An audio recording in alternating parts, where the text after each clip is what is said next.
Bien, alors c'est vraiment une joie de pouvoir partager la parole avec vous ce matin, particulièrement dans ce contexte de baptême. J'aimerais vous poser une question pour commencer. Voilà, un petit texte. Les yeux sont comme une lampe pour le corps. Si donc tes yeux sont en bon état, ton corps entier jouira de la lumière. Mais si tes yeux sont malades, tout ton corps sera plongé dans l'obscurité. Si donc la lumière qui est en toi est obscurcie, dans quelles ténèbres profondes te trouveras-tu? Et ça, c'est l'évangéliste Matthieu qui l'a écrit. Alors, est-ce que vous comprenez ce que ça veut dire? Est-ce que vous comprenez ce que vous lisez et les implications de de ces quelques versets? Alors, si vous avez un peu de mal, ne soyez pas inquiets, vous n'êtes pas les seuls. Et ces quelques versets en introduction pour nous aider à comprendre ce matin qu'est-ce qui peut motiver une personne à se faire baptiser. Et pour le faire, eh bien, je vous propose de lire une histoire, l'histoire d'un homme qui était bien décidé à donner gloire à Dieu. Elle se passe en Israël et elle commence par l'intervention de Dieu qui demande à un ange d'aller dire à Philippe d'aller à la rencontre de cet homme qui vient de l'étranger. Ça se passe dans Acte 8 au verset 26. Donc si vous voulez trouver le passage dans la Bible qu'on vous a confié, c'est à la page 1030. Donc, je vous laisse le temps de trouver le texte. Acte 8, verset 26. Un ange du Seigneur s'adressa à Philippe et lui dit, lève-toi, pars en direction du sud, prends la route qui descend de Jérusalem à Gaza, celle qui est déserte. Il se leva immédiatement et se mit en route.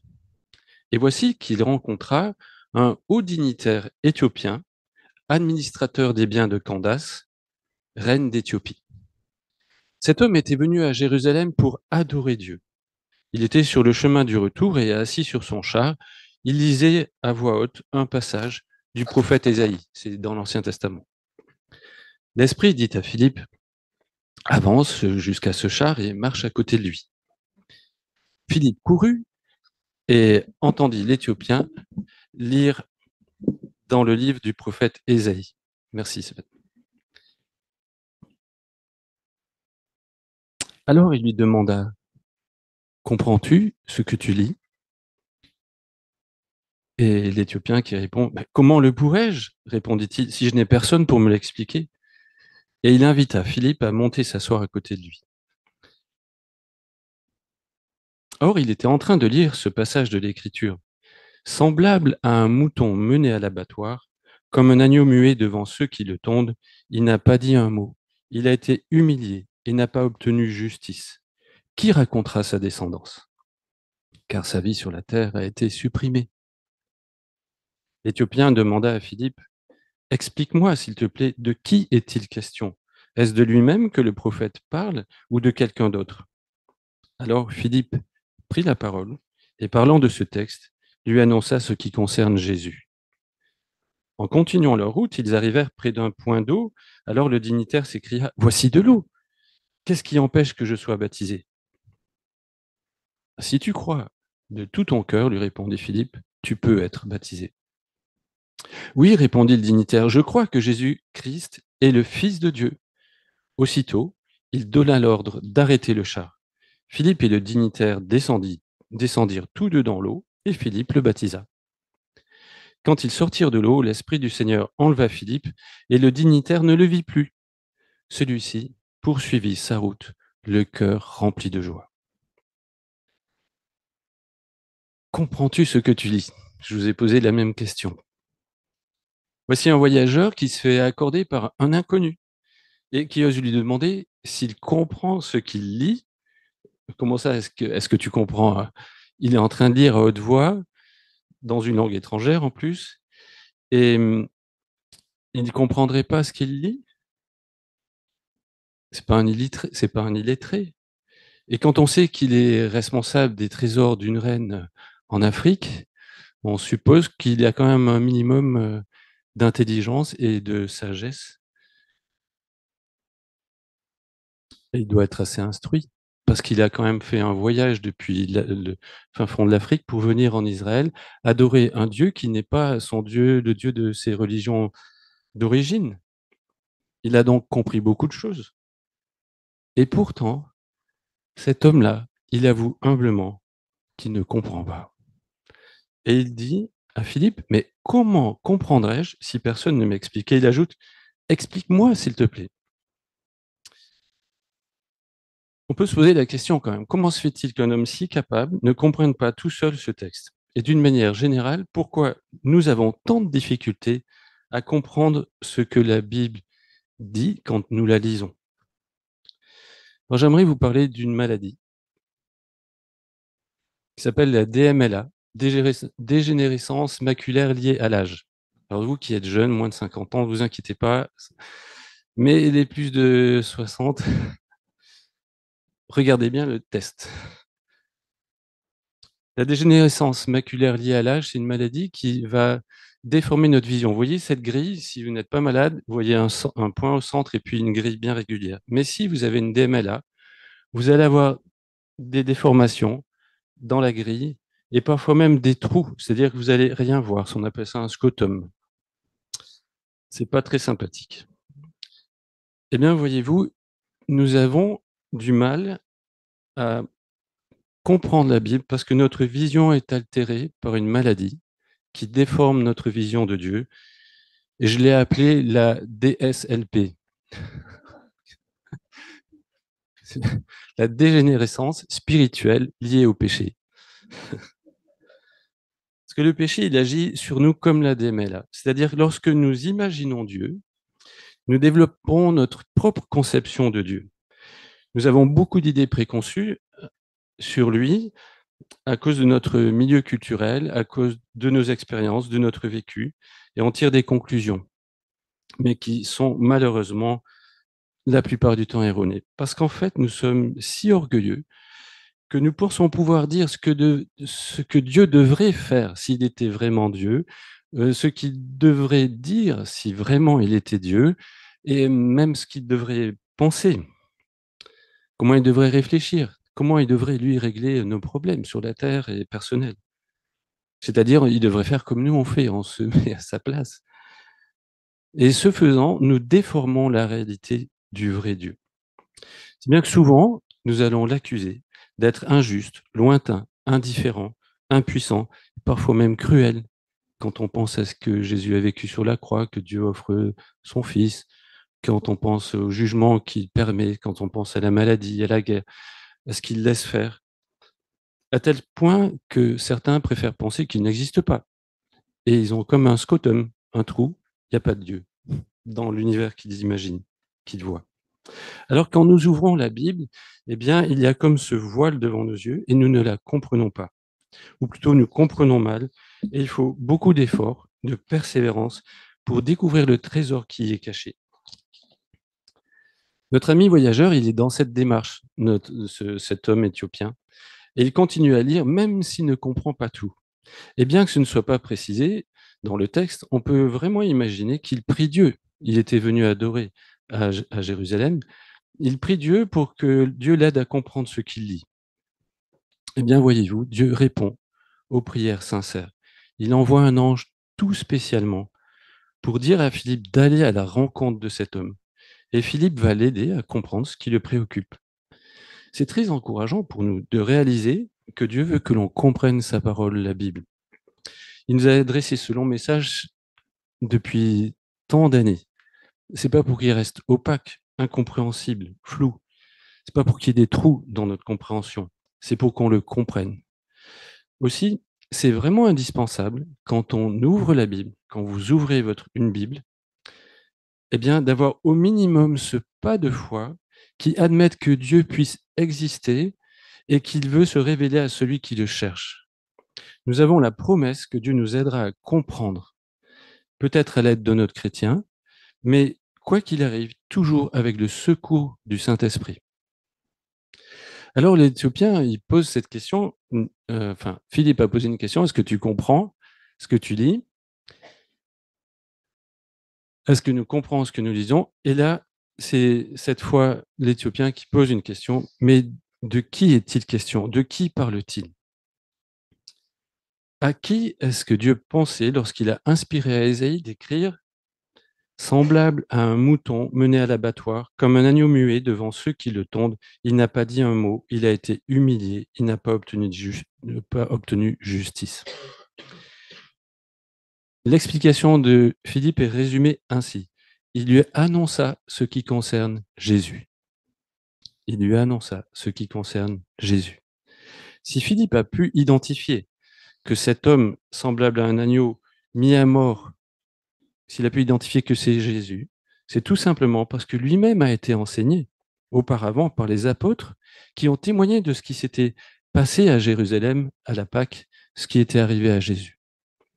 Jésus a offert sa vie en sacrifice pour satisfaire la justice de Dieu qui réclamait que notre péché soit jugé et puni de la peine capitale. Jésus s'est offert lui-même comme un agneau, muet. On ne lui a pas volé sa vie, c'est lui qui l'a donnée. Il a décidé de se laisser faire. Il aurait pu s'échapper de différentes manières. Jésus n'avait jamais rien fait de mal. Bien au contraire, il a fait du bien à des foules entières. Et c'est par jalousie, par mépris, par aveuglement à cause d'un orgueil religieux démesuré que les autorités civiles et religieuses se sont unies pour convaincre la foule de le mettre à mort. Pour sa défense, il n'a rien dit. Il est resté muet devant les fausses accusations parce qu'il voulait prendre notre place sur la croix où nous aurions dû être pour nous libérer du jugement qui devait tomber justement sur nous. Alors je ne sais pas vous, mais tout à coup, quand on réalise que Jésus, Dieu incarné, a donné volontairement sa vie pour nous permettre d'échapper à ce que nous devions recevoir, nous commençons à comprendre qu'il nous aime comme personne d'autre. Il avait enseigné à ses disciples, il n'y a pas de plus grand amour que de donner sa vie pour ses amis. Et c'est ce qu'il a fait.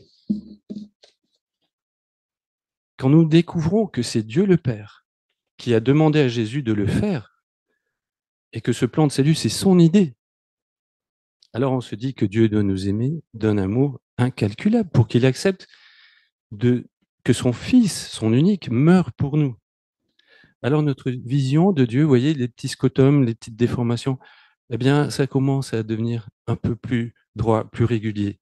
C'est un peu plus proche de la vérité. Voilà de qui parlait Ésaïe avec l'image de l'agneau muet. En réalité, toute la Bible nous parle de Jésus. Jésus est comme un trésor caché tout au fil des pages de ce merveilleux livre. Et Dieu a voulu que nous découvrions qui il est, lui, à travers Jésus. C'est Jésus qui nous révèle qui est le Père. Par exemple, Jésus n'a jamais commis aucun péché. Il n'a jamais fait un geste, ni prononcé une parole qui puisse révéler qu'il ait une pensée malveillante ou déplacée. Jésus nous montre ainsi que le Dieu de la Bible, qui nous paraît si exigeant, parfois cruel, il faut l'avouer, eh bien, il est en fait saint, sans péché. Il n'y a aucun mal en lui. Et il est tout à fait logique qu'il ne puisse pas tolérer le mal dans sa présence, c'est-à-dire au ciel. Il ne peut pas nous garder avec lui éternellement dans l'état où on est, parce qu'il est tout simplement saint. Il est si pur que lorsque nous nous approchons de lui, toutes nos impuretés, même les plus profondes, eh bien, même les plus intimes, elles remontent à la surface. Et nous découvrons que nous sommes souillés jusqu'à la moelle. Et cela nous humilie. Sa sainteté éveille en nous une crainte respectueuse, car elle révèle que c'est nous qui avons des mauvais sentiments. Nous pouvons le nier, les enfouir, mais dans ce cas-là, on va s'éloigner de Dieu. À l'inverse, on peut les confesser et demander à Dieu de nous pardonner. La sainteté de Dieu ne doit pas nous faire fuir, mais elle doit nous réjouir, parce que ça veut dire que chez Dieu, il n'y a aucune mauvaise pensée, aucune mauvaise intention à notre égard. En observant Jésus, on découvre encore que Dieu est juste. Jésus a prouvé par son sacrifice que Dieu est juste. Il a voulu rester intègre avec lui-même. Il n'a pas fermé les yeux sur notre état moral, spirituel, en disant, bon, on passe l'éponge, Non, il a voulu être juste tout en nous rachetant, tout en nous justifiant. Et il a été prêt à payer de lui-même. Il s'est impliqué. Alors Philippe, il a expliqué tout ça à ce voyageur, à cet Éthiopien, à ce voyageur qui était en recherche. Et il n'aura pas manqué de lui préciser que Dieu a accepté le sacrifice de Jésus puisqu'il l'a ressuscité des morts. Et il a pu le faire précisément parce que Jésus n'avait jamais péché. La preuve en a été donnée par Dieu lui-même en l'élevant bien haut maintenant qu'il est ressuscité. Et il l'a fait Seigneur des Seigneurs. Nous pouvons donc être pardonnés, purifiés de nos péchés. Ainsi Dieu peut nous accueillir dans sa présence et nous avoir avec lui pour l'éternité dans le ciel. C'est pas une bonne nouvelle, ça? C'est pas quelque chose qui peut nous donner de la joie? Le haut dignitaire, lui, il a immédiatement compris. Il a compris qu'il pouvait être pardonné de tous ses péchés grâce à Jésus. Et il confesse, il dit oui, je crois que Jésus est le Fils de Dieu. C'est un titre. C'est comme le Messie. C'est celui que Dieu avait préparé pour l'envoyer, pour qu'il règle notre problème, le problème du péché. Et finalement, il décide de le suivre. Alors il pose une dernière question. Qu'est-ce qui m'empêche que je sois baptisé? S'il pose la question, c'est certainement parce que Philippe lui a expliqué l'ordre donné par Jésus. Jésus a demandé à tous ceux qui croient en lui et qui décident de devenir ses disciples, eh bien, de passer par les eaux du baptême. C'est un geste symbolique qui exprime la volonté d'en finir avec notre ancienne manière de vivre sans Dieu, sans Jésus, pour débuter une vie nouvelle à sa suite. On pourrait dire que notre ancienne vie est noyée dans l'eau et on ressort avec, enfin, on ressort pour débuter une vie nouvelle. C'est un engagement public devant l'Église, mais aussi devant Dieu. Il en prend note. C'est aussi un témoignage pour la famille, les amis, quand c'est possible, quand ils veulent bien venir. Et merci d'être venus accompagner Annie et Dorothée, à vous qui êtes là présents pour elles. Mais ce n'est pas toujours possible. Mais en tout cas, c'est une façon de montrer aussi qu'on fait partie de cette famille grâce à notre foi en Jésus-Christ. Alors, qu'est-ce qui empêche d'être baptisé? C'est la question de l'Éthiopien. Eh bien, du côté de Dieu, rien. Rien. Ni la race, ni le statut social, ni l'âge, ni trop vieux, ni trop jeune, ni homme, ni femme, qui que vous soyez. Du côté de Dieu, il n'y a pas de problème, et même pas le péché. C'est même pas un problème puisqu'il est réglé par Jésus. En fait, de son côté, Dieu nous attend. Et il est prêt à envoyer un ange s'il le faut. La seule chose qui nous empêche d'être baptisés, c'est notre incrédulité, notre refus de croire, notre refus de nous mettre en marche à la suite de Jésus. Et c'est en grande partie à cause de notre DSLP, dégénérescence spirituelle liée au péché. Alors vous savez, pour soigner la DMLA, les patients, on leur fait une injection dans le globe oculaire.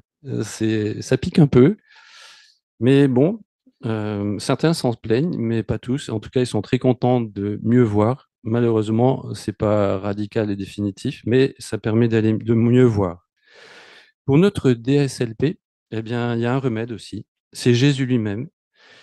C'est lui qui a souffert pour nous, pour notre guérison. On n'a pas à souffrir, nous. Il est la lumière qui vient éclairer les ténèbres de notre intelligence obscurcie et il rétablit la vérité sur Dieu. Vous vous souvenez du premier verset, quand on a lu des premiers versets? Si la lumière qui est en toi est ténèbres, alors combien grandes sont tes ténèbres? Mais si Jésus vient faire la lumière en nous, alors nos ténèbres disparaissent, notre DLSP disparaît et on peut voir Dieu tel qu'il est vraiment. Il nous faut apprendre à connaître Jésus. C'est lui le remède et on va apprendre à le connaître en lisant la Bible. Dieu a envoyé Claire sur le chemin d'Annie. Je cherche Annie. Tu confirmes?